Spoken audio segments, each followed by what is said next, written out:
माँ की बातें। पूजनीय योगेन माँ से वार्तालाप। ठाकुर के लीला संवरण के कई दिन बाद रामदत्त इत्यादि गृही भक्तों ने काशीपुर के बगीचे का किराया चुकाकर वहां से निवास हटा लेने का संकल्प किया। इसलिए माँ को बलराम बाबू के मकान में आना पड़ा।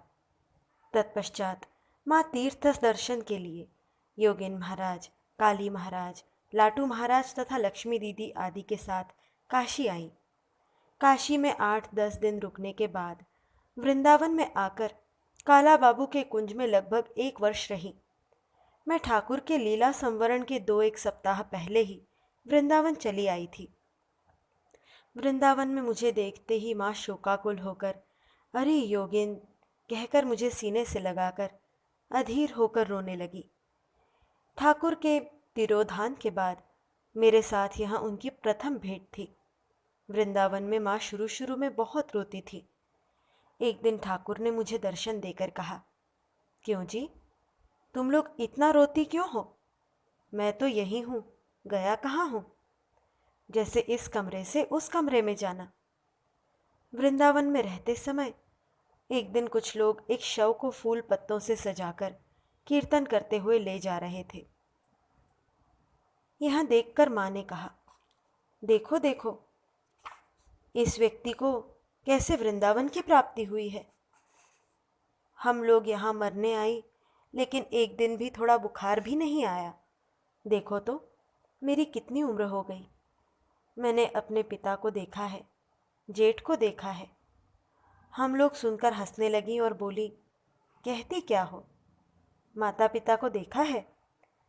अपने पिता को कौन नहीं देखता। उस समय माँ छोटी बच्ची के समान बातें करती।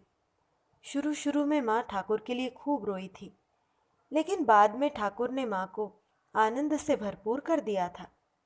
उस समय माँ को देखने से लगता मानो वे एक छोटी सी बच्ची हो। रोज घूम घूम कर विभिन्न स्थानों पर देव दर्शन को जाती। एक दिन राधा रमन का दर्शन करने गई तो माँ ने देखा मानो नवगोपाल बाबू की पत्नी राधा रमन के समीप खड़ी होकर व्यजन डुला रही हैं। यह देखकर माँ ने लौटकर मुझसे कहा, योगेन, नवगोपाल का परिवार बहुत शुद्ध है। मैंने इस प्रकार देखा। वृंदावन में ठाकुर ने एक दिन माँ को दर्शन देकर कहा, तुम योगेन को अर्थात स्वामी योगानंद को यह मंत्र दो। पहले दिन तो माँ ने इस दर्शन को अपने दिमाग का भ्रम समझा। दूसरे दिन भी ऐसा देखकर टाल गई। तीसरे दिन जब फिर यह दर्शन मिला तो माँ ने ठाकुर से कहा, मैं तो उसके साथ बात भी नहीं करती, फिर कैसे मंत्र दूंगी? ठाकुर ने कहा, तुम योगेन से अर्थात मुझसे कहो, वह साथ रहेंगी। माँ ने मेरे द्वारा योगेन महाराज से पूछवाया कि उन्हें मंत्र मिला है या नहीं। योगानंद महाराज ने कहा, नहीं माँ, कोई विशेष इष्ट मंत्र ठाकुर ने मुझे नहीं दिया है। मैं अपनी रुचि के अनुसार एक नाम जप करता हूँ। यह बात सुनकर माँ ने उन्हें एक दिन मंत्र दिया। ठाकुर की फोटो और उनके अस्थि भस्म रखे पात्र को सामने रखकर माँ पूजा कर रही थी। उन्होंने योगानंद महाराज को बुलाकर बैठने को कहा। पूजा करते करते माँ को भावावेश हो आया। उसी भावावेश में माँ ने उन्हें मंत्र दिया। माँ ने इतने जोर से मंत्र का उच्चारण किया कि बगल के कमरे में मुझे सुनाई पड़ा। वृंदावन से माँ के साथ हम लोग सब हरिद्वार गए। योगानंद महाराज भी हमारे साथ थे। रास्ते में रेलगाड़ी में योगेन महाराज को तेज बुखार हो आया। मैं उन्हें अनार खिला रही थी। माँ ने देखा मानो मैं ठाकुर को ही खिला रही हूँ।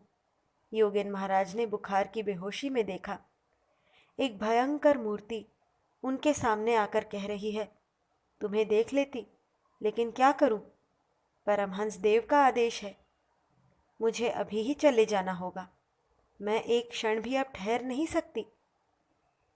लाल किनारे की साड़ी पहने एक स्त्री को दिखाकर उसने कहा, इस स्त्री को कुछ रसगुल्ले खिला देना।